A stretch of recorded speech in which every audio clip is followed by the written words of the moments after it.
Halo teman-teman semuanya, selamat pagi. Semoga kita sehat-sehat selalu dan dalam berkat Tuhan. Oke,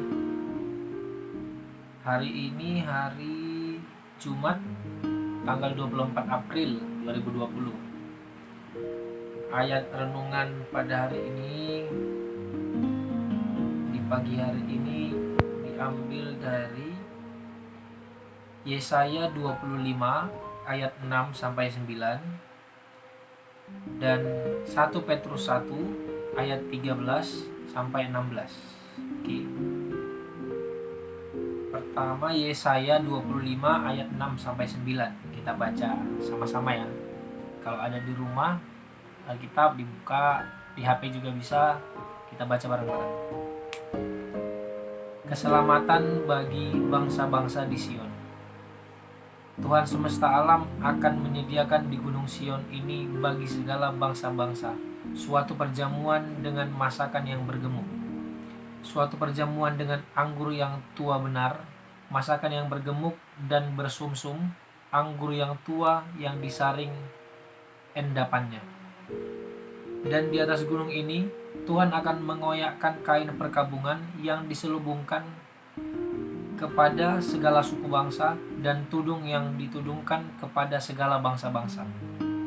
Ia akan meniadakan maut untuk seterusnya, dan Tuhan Allah akan menghapuskan air mata daripada segala muka, dan aib umatnya akan dijauhkannya dari seluruh bumi, sebab Tuhan telah mengatakannya. Pada waktu itu orang akan berkata, sesungguhnya inilah Allah kita, yang kita nanti-nantikan, supaya kita diselamatkan. Inilah Tuhan yang kita nanti-nantikan, marilah kita bersorak-sorak dan bersuka cita, oleh karena keselamatan yang diadakannya. Lalu 1 Petrus 1 ayat 13 sampai 16. Oke. Kekudusan dan kasih persaudaraan.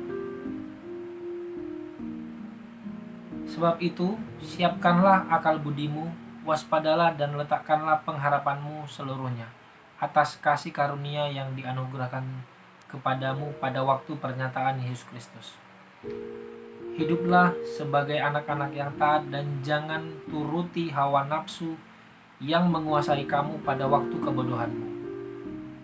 Tetapi hendaklah kamu menjadi kudus di dalam seluruh hidupmu, sama seperti Dia yang kudus, yang telah memanggil kamu, sebab ada tertulis, kuduslah kamu sebab aku kudus. Ya, itulah ayat renungan kita pada pagi hari ini. Sekarang ada renungan pada pagi hari ini untuk kita semua, yaitu yang pertama tadi Yesaya 25 itu tentang keselamatan, dan yang 1 Petrus 1 itu kekudusan dan kasih persaudaraan. Nah, hari ini kita diingatkan supaya kita itu memiliki hidup kekal dalam Kristus. Sebab siapa seorang melahirkan, maka seseorang itu menjadi orang tua, bahkan memiliki ikatan kasih yang sangat kuat dengan anaknya. Orang tua hanya butuh penerimaan dari sang anak. 1 Yohanes 5 ayat 6-12 merupakan kesaksian Rasul Yohanes tentang siapa sesungguhnya anak Allah. Rasul Yohanes menjelaskan bahwa kehidupan kekal hanya dapat diperoleh dalam anak Allah. Yang percaya kepada Kristus dan menang atas dunia adalah orang yang menerima kesaksian Allah bahwa hidup kekal hanya ada di dalam Kristus. Kesaksian itu ada di dalam hati atau batin setiap orang yang sungguh percaya. Sebab Roh Kudus telah meyakinkan tentang makna air dan darah Yesus, yaitu baptisan Yesus yang merujuk kepada identitas Yesus sebagai anak Allah dan kematiannya yang menjadi dasar persekutuan kita dengan Allah. Kehidupan kekal yang terdapat dalam diri anak Allah, yaitu Yesus, telah menjadi anugerah Allah kepada barang siapa yang ada di dalam anak Allah itu. Siapa yang memiliki anak, ia memiliki hidup. Dan siapa yang tidak memiliki anak, ia tidak memiliki hidup. Hal ini menunjukkan bahwa sesungguhnya orang-orang percaya yang memiliki dan dimiliki Kristus telah menjadi milik Kristus yang istimewa di hadapan Allah. Ketika kita lahir dari Tuhan, maka kita adalah milik kepunyaannya Tuhan. Kita lahir untuk dikasihi dan mengasihi Tuhan. Kita akan mengasihi Bapa yang memberi kita hidup dan mengasihi anaknya yang memberikan hidupnya untuk kita.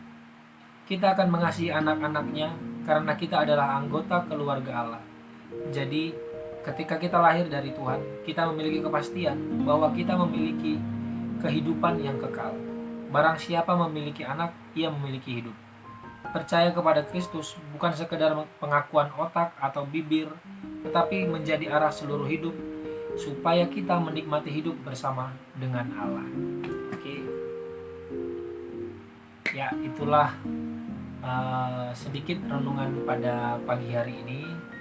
Kita diingatkan siapa sesungguhnya anak Allah yang memberikan kekekalan kepada kita nanti.